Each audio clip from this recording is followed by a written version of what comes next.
Breakfast, dinner, lunch box বা tiffin বক্সে এই রেসিপিটা একবার দিতে পারেন। দুর্দান্ত স্বাদের এই onion uttapam, instant onion uttapam. তো চলুন দেখে নিই। নমস্কার বন্ধুরা, মিঠুর কুকিং চ্যানেলে আপনাদেরকে আবারও স্বাগত। দেখে নিই আমি কী দিয়ে তৈরি করেছি। 1 কাপ সুজি, 1/3 কাপ ওটস আর একটা ইনোর প্যাকেট নিয়েছি। এদিকে নিয়েছি পেঁয়াজ, 2টো মিডিয়াম সাইজে, 3টে কাঁচা লঙ্কা, যেমন ঝাল খাবেন তেমনই লঙ্কা নেবেন। 1/3 কাপ নিয়েছি আমি নাটস, বাদাম, আর নিয়েছি 1 টেবিল স্পুন উড়দ ডাল, যেটা বিউলির ডাল, আর 2 টেবিল স্পুন নিয়েছি ছোলার ডাল, আর একটা লেবু। এরপর সুজিটাকে দিয়ে দিলাম। 1 কাপ সুজি একটা বাটিতে দিয়ে দিয়েছি। আর 1/3 নেন কি 1/4 নিন, এটা পরিমাণ মতন, মানে যেরকম নেবেন ঠিক সেই বুঝে নেবেন। নিয়ে ওটসটাকে দিয়ে ভালো করে মিশিয়ে প্রথমে কিন্তু 1 কাপ জল দিয়ে খুব ভালো করে নাড়াচাড়া দিয়ে করে নিলাম। সুজি ওটস দুটোতেই কিন্তু খুব জল, মানে ওয়াটার সোক করে, জল টানে। এই কারণে আমি প্রথমে 1.5 কাপ মতন জল দিলাম, দিয়ে ভালো করে নাড়াচাড়া করে ঢাকা দিয়ে রাখবো। পরে কিন্তু 1/2 কাপ মতন আবারও ইউজ করতে হবে, সেই বুঝেই ইউজ করতে হবে।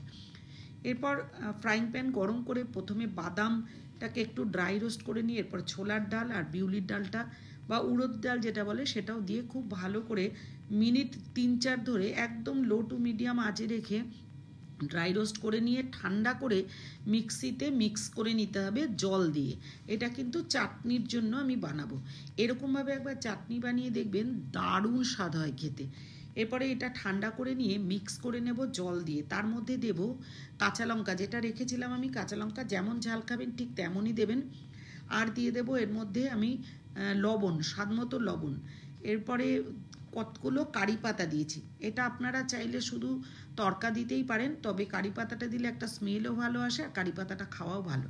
তো সেই কারণে আমি কিছুটা 2 থেকে 3টে ছড়া কারি পাতা দিয়ে ভালো করে জল দিয়ে পেস্ট করে নিয়েছি। নিয়ে একটা বাটির মধ্যে ঢেলে রাখলাম। মিক্সিং বোলটা ধুয়ে একটু জল দিয়েছি, একটু ঠিক হবে কিন্তু। তারপরে পাতিলেবুটা কেটে পুরোটাই পাতিলেবু দিয়ে দিয়েছি। চাইলে এখানে আপনারা কিন্তু তেঁতুলও ইউজ করতে পারেন, তো আমি লেবুই দিয়েছি। একটু ভালো করে নাড়াচাড়া করে নিয়ে এরপরে তড়কা দিতে হবে। তড়কা প্যানের মধ্যে সাদা তেল গরম করে এর মধ্যে শুকনো লঙ্কা 2টো চিড়ে দিয়ে দিয়েছি, কিছুটা কারি পাতা, ছোটো চামচের 1 চামচ সর্ষে, কালো সর্ষে আর সাদা জিরে দিয়ে ভালো করে ভাজা ভাজা করে জাস্ট উপর থেকে, চাটনির উপর থেকে দিয়ে ভালো করে মিশিয়ে রাখলেই কিন্তু একেবারে রেডি।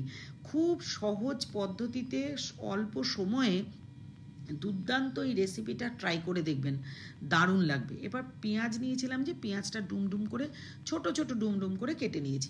এর মধ্যে লবণ 1/2 চামচের থেকেও কম লবণ নিয়ে ভালো করে মাখিয়ে রেখে দেবো। 1/2 টিস্পুনের থেকেও কম লবণ নিয়েছি। যেরকম টেস্ট অনুযায়ী লবণ খাবেন ঠিক তেমনই নেবেন। দিয়ে ভালো করে মাখিয়ে রেখে দিয়েছি। এরপর ওই যে সুজি আর যে ওটসটাকে ভিজিয়ে রেখেছিলাম, ফুলে দেখুন একেবারে জল খেয়ে ঠিকঠাক হয়ে গেছে। এর মধ্যে আরও স্বাদ মতন লবণ দিয়ে নিয়ে আরও 1/2 কাপ মতন জল দিয়ে খুব ভালো করে একটা ব্যাটার তৈরি করে নিয়েছি। দেখুন কীরকম কনসিস্টেন্সি করেছি। এরপর যে ইনোর প্যাকেটটা নিয়েছিলাম, ইনোর স্যাশেটটা নিয়েছিলাম, সেটার কিন্তু হাফ দিলাম, পুরোটা কিন্তু দিইনি, আমি হাফ দিয়েছি। দিয়ে বেশ ভালো করে কিন্তু একই দিকে খুন্তিটা নাড়িয়েছি, এদিক ওদিক করে নাড়াইনি, মানে হাতাটা একই ডাইরেকশানে ঘুরিয়ে রেখে দিলাম।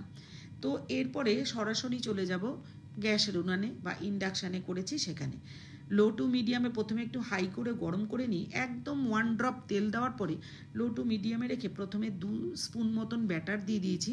দিয়ে একটু ছড়িয়ে দিয়ে নিয়ে এর মধ্যে দিয়ে দেবো ওই যে পেঁয়াজ কুচিটার মধ্যে লবণ মাখিয়ে রেখেছিলাম সেটা দিয়ে দেবো। দিয়ে হাত দিয়ে একটু চেপে দিয়ে একদম গ্যাসটাকে লো টু মিডিয়ামে রেখে দিয়ে ঢাকা দিয়ে মিনিট 2 থেকে 3 একটা পিঠ হতে দেবো, একদম লো টু মিডিয়াম।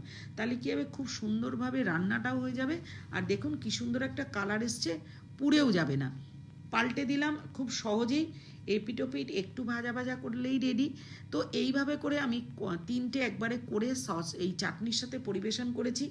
আপনাদের যদি ভিডিওটা ভালো লেগে থাকে তাহলে অবশ্যই যারা যারা এখনও সাবস্ক্রাইব করেননি, সাবস্ক্রাইব করে আমার পাশে থাকবেন, বেল আইকনটা প্রেস করতে ভুলবেন না, যাতে পরবর্তী ভিডিওর নোটিফিকেশানটা আপনারা পান।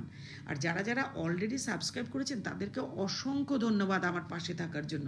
দেখুন কতটা সফট হয়েছে, এটা কিন্তু অনেকক্ষণ সফট থাকবে। ভিডিওটা দেখার জন্য ধন্যবাদ।